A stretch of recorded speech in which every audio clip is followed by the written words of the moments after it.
మనం ఉమెన్ ఇప్పుడు లగ్జరీ అనే పాయింట్ వద్దాం. నెలకి నా ఖర్చు 10 లక్షలు అని రాశాడు అతను ఆ నోటీస్ లో.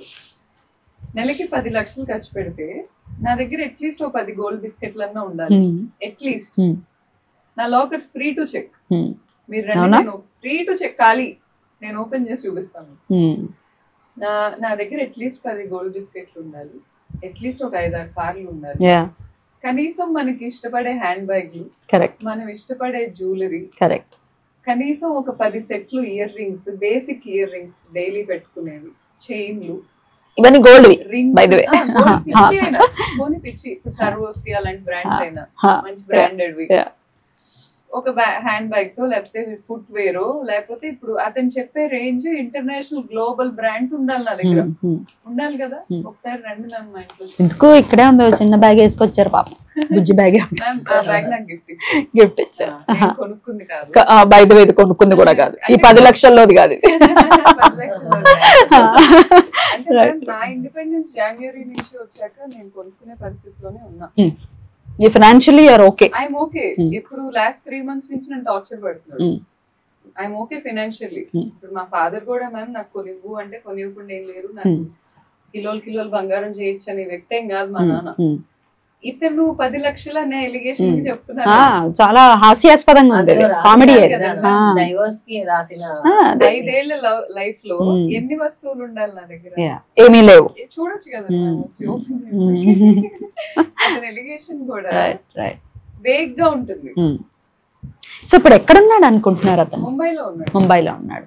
ముంబై పారిపోయాడు. అసలు మీ ఫోన్ లాగా ఎత్తడా? ఒకసారి ఫోన్ చేసి ఒకసారి చేయండి, నా నంబర్ నుంచి స్విచ్ ఆఫ్ లో ఉంటుందని అంటున్నారు. మీ నంబర్ నుంచి అసలు ఎప్పుడు ఇదిలోనే ఉంటుంది అంటున్నారు. అసలు ఎత్తాడు కదా number.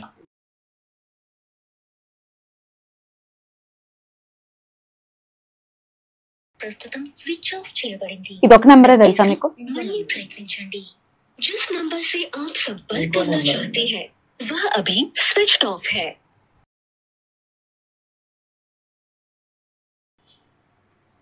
The number you're calling is out of network coverage area. So మీకు తెలిసిన ఈ 2 నంబర్స్ స్విచ్ ఆఫ్ లో ఉన్నాయి. ఇప్పుడే కాదు మ్యామ్, ఎప్పటి నుంచో స్విచ్ ఆఫ్ లో ఉంది. వాళ్ళ నాన్నగారిని అడగటం లాంటిది ఏం చేయలేదా ఇప్పుడు? వాళ్ళ ఫాదర్ తో మా ఫాదర్ సిట్టింగ్ అయింది మ్యామ్. వాళ్ళ ఫాదర్ కూడా ఫెయిర్ గా లేరు. నంబర్ ఇవ్వండి అని మీరు అడగటం ఎప్పుడు చేయలేదా? You didn't want to talk?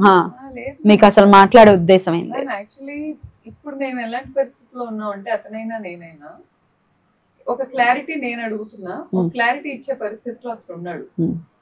ఇప్పుడు ఫస్ట్ ఆఫ్ ఆల్ మేము సెపరేట్ అయినప్పుడు వాస్తవంగా చెప్పాలంటే మొత్తం ఇప్పటి వరకు సంపాదించిన మా 5 ఏళ్ల జీవితంలో మేమిద్దరం కలిసి ఎంత సంపాదించామో మొత్తం అతనే తీసుకున్నాడు. ప్రాపర్టీస్ అన్నీ అతని పేరు మీద పెట్టుకున్నాడు. సర్వం అతని దగ్గరే ఉన్నాయి. ఈవెన్ నా మంగళసూత్రం, నా నల్ల పూసల చైన్ కూడా అతని దగ్గరే ఉన్నాయి. అతను ఏమంటాడంటే ఇప్పుడు నాకు బ్రాండ్ అసైన్ చేసుకున్న రోజు లీగల్గా మేము ఇద్దరం కూర్చొని లీగల్గా చేసుకున్నాం, అది ఓకే.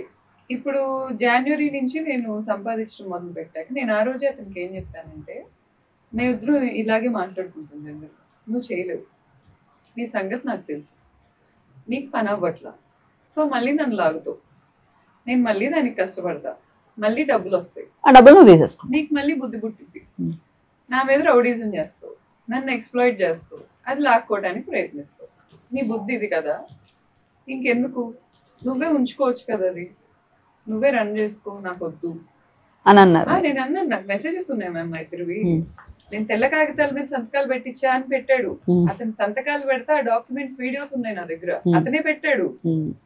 స్ప్లిట్ పర్సనాలిటీ డిజార్డర్, అతనే సంతకాలు పెడితే నాకు వీడియోలు పెట్టాడు, ఇది నీకే చెందింది, నువ్వే కష్టపడ్డావు, ఇలా పెట్టి మళ్ళీ ఇప్పుడు తెల్ల కాగితాల మీద సంతకాలు పెట్టింది అంటాడు. ఈ పర్సనాలిటీకి ఆ పర్సనాలిటీకి సింక్ లేదు, కాంట్రడిక్షన్ ఉంటుంది. రైట్. ఇప్పుడు ఇతను ఆ తర్వాత నెంబర్స్ పెరిగాయి, కౌంటర్స్ పెరిగాయి. ఇప్పుడు ఉప్పుల్ బాలు గారితో క్యాంపెయిన్ స్టార్ట్ అయింది, రకరకాల క్యాంపెయిన్స్ చేస్తా ఉంటాను నేను, వర్క్ అయింది, కౌంటర్స్ పెరిగి బుద్ధి పుట్టింది. మళ్ళీ కావాలి 3 నెలల క్రితం మిమ్మల్ని కలిసాడు. నాకేం చెప్తున్నాడు డైరెక్ట్ గా, నేను బిడ్డను చూపించేదాన్ని రోజు. నేనేమనుకునేదాన్ని అంటే మేము విడిపోయి విడివిడిగా ఉంటున్నా కూడా బిడ్డకి తండ్రి అవసరం కదా, సరే నా దగ్గర ఇంత చండాలంగా చేసినా బిడ్డ దగ్గర చేయడేమో మళ్ళీ అనుకున్నా ఛాన్స్ ఇద్దాం, మారుతాడేమో, బిడ్డ మోహన్ చూసైనా మారుతాడేమో. ఏమీ లేదు, వచ్చేవాడు పక్కన ఆంటీలకు కనిపించేలాగా షర్ట్ ఇప్పుకొని బిడ్డను ఎత్తుకొని పరుగులు పెట్టేవాడు అటు ఇటు. బిడ్డ పుట్టాక బిడ్డని అన్న అని పిలవాలని చెప్పాడు నాకు. వీడు పెద్దాక నన్ను అన్న అని పిలవాలి, నాన్న అని పిలవకూడదు అని చెప్పాడు. ఆయన ఏజ్ బయటికి రాకూడదు, బ్రో అని పిలవాలంటే బిడ్డ. నాకు అసలు ఎంత డిస్గస్టింగ్ అనిపించింది అంటే, నేను అతన్ని అడిగా, మహేష్ అన్నలు ఉంటారు, తమ్ముళ్ళు ఉంటారు, అందరు ఉంటారు, మహేష్ తండ్రి ఎక్కడి నుంచి వస్తాడు? తండ్రి ఒక్కడే ఉంటాడు మహేష్, నిన్ను కాకుండా తండ్రిని వాడు ఎవరిని పిలవలేదు. నువ్వు అలా ఎలా వద్దంటున్నావు అంటే, నన్ను బ్రో అని పిలవడం నువ్వు అలవాటు చేయాల్సిందే, లేకపోతే నాకు కుదరదు. డెఫినెట్లీ నీచమే ఇది, ఇట్లా ఉంటారు ఘోరం. అయితే ఇప్పుడు బాబు పరిస్థితి ఏంటండి? 1.5 years కదా బాబు. అంటే అంటే నాన్న అని అడగటం తెలియదు అనుకోండి, అటాచ్మెంట్ లేదు. ఇప్పుడు నన్ను అడగరా చెప్పండి, నేను ఒక రోజు కనిపిపోతే అమ్మ అమ్మ అని రూమ్ లో ఎత్తుక్కుంటాడు, మా అమ్మని కొడుతుంటాడు, అమ్మేదని. తండ్రిని ఎందుకు అడగట్లేదు అంటే అటాచ్మెంట్ లేక. పిల్లలకేం తెలియదు అని అసలు మీకెలా అని మీరు అనుకోరు మ్యామ్, మనం అనుకో. ఎందుకంటే పిల్లలకి అన్ని తెలుసు. అంతకు ముందు అసలు వాడికి మాటలు వచ్చిన కొత్తల్లోనే ఈ అబ్బాయి వీడియోలు యూట్యూబ్ లో పెట్టుకొని పద్దాకా చూసుకుంటుండేవాడు. వ్యూస్ పెరుగుతాయి అనేవి, రియల్ వ్యూస్. అబ్బాయి వీడియోలు అబ్బాయి చూసుకునేవాడు కూర్చొని, నేను కలిసినప్పుడు. అక్కడ కూర్చొని మా నాన్న అని ఇట్లా చూపించేవాడు, 2 చేతులతో ఇలా కొట్టుకునేవాడు, మా మా అని, మా నాన్న అని. ఆ మాట అన్నా కూడా వీడు ఇంత ఇబ్బంది పెడుతున్నాడు కదా మా ఇద్దరిని. అసలు వాడు మమ్మల్ని ఏం చేసినా నాకు పర్లేదు మ్యామ్, ఎందుకంటే నేను ఒక పావు కన్నా నీచమైన వ్యక్తితో పోరాడుతున్నా.